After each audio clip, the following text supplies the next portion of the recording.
أصدر مؤخرا المرشد الإيراني علي خامنئي فتوى بجواز الحج إلى مدينة كربلاء العراقية كبديل عن مكة المكرمة. وأعلنت السلطات العراقية دخول 1,000,000 إيراني إلى الأراضي العراقية لأداء ما تسمى زيارة عرفة. لبيك يا حسين، لبيك يا حسين، لبيك يا حسين. وأذن في الناس بالحج يأتوك رجالا وعلى كل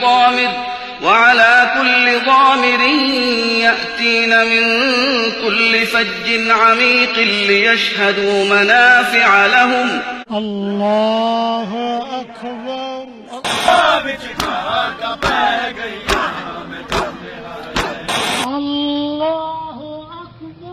الله أكبر.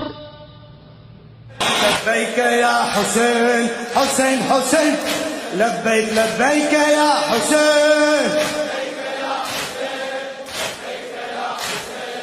وحررهم من عبادة المخلوق إلى عبادة الخالق جل وعلا.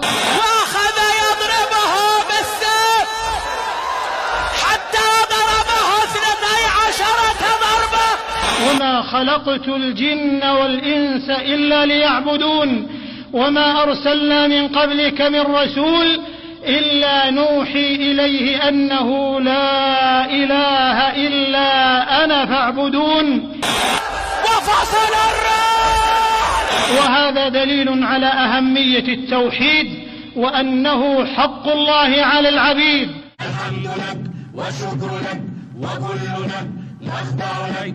لبيك اللهم هبل، لبيك يحدون الأمل، لبيك اللهم هبل، لبيك يحدون الأمل. الحمد لك والشكر لك وكلنا نخضع لك. لبيك اللهم هبل، لبيك اللهم هبل، لبيك اللهم هبل، لبيك اللهم